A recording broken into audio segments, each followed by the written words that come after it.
50 agents et cadres de l'Institut congolais pour la conservation de la nature ainsi que d'autres acteurs de la conservation se sont retrouvés à Kisonto pour une formation continue certifiante sur la gestion des aires protégées en RDC, une deuxième phase qui vise à relever le niveau stratégique et opérationnel de ces acteurs de terrain.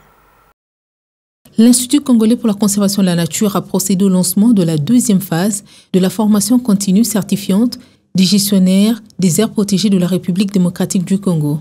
Ces sessions de formation ont été appuyées par la GIZ à travers son programme de maintien de la biodiversité et gestion durable des forêts. Nous vous exhortons à capitaliser les enseignements que vous recevrez dans le cadre de cette formation pour l'amélioration de vos compétences professionnelles et pour favoriser du mieux que vous pourrez de meilleures performances pour l'Institut congolais pour la conservation de la nature sur le terrain ainsi que les impacts positifs pour les populations environnantes des aires protégées.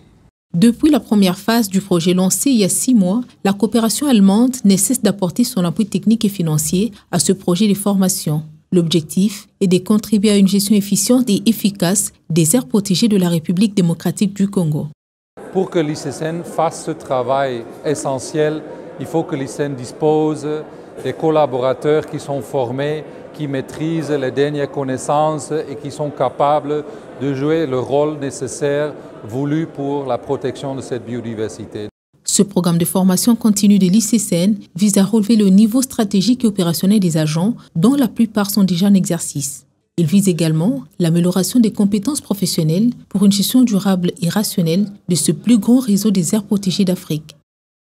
Pour un réseau de plus de 80 aires protégées, nous avons besoin des personnes qui connaissent, qui comprennent des principes écologiques, qui comprennent des principes sociaux, qui comprennent aussi comment doit se gérer une aire protégée sur la base des stratégies de médiation, des stratégies de conciliation des intérêts des uns et des autres.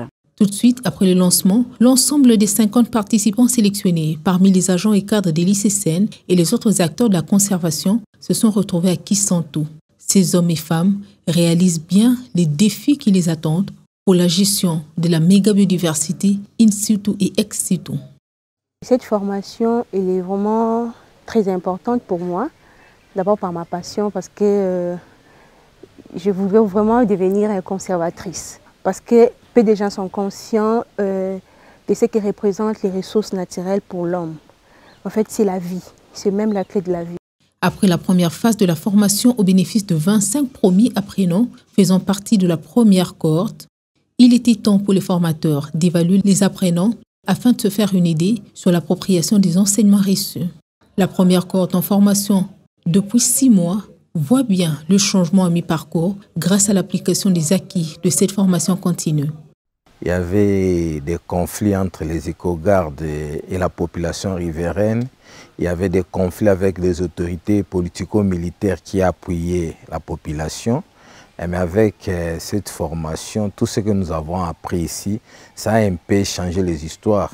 Et voilà, nous comptons même à développer les activités touristiques dans la réserve avec tout ce que nous avons suivi ici. Les 5 premiers modules, du moins ceux-là, ont eu un effet réel sur la situation au travail des apprenants, notamment dans l'amélioration des performances individuelles, mais pourquoi pas dans l'amélioration de l'efficacité de gestion des aires protégées, qui est l'objectif ultime en termes d'impact. Signalons qu'à la fin de ces 15 modules de formation, l'ICCN sera doté des experts et gestionnaires sur les techniques émergentes impactant sur la survie de la biodiversité, des gestionnaires conscients autour de la recherche, des financements durables et de l'autonomisation des aires protégées, des gestionnaires engagés dans la prise en compte du bien-être des communautés locales ainsi que de leurs droits dans les différents programmes de conservation, sans exclure les gestionnaires aptes à exercer un leadership transformationnel et éclairé pour un développement durable de la conservation en République démocratique du Congo.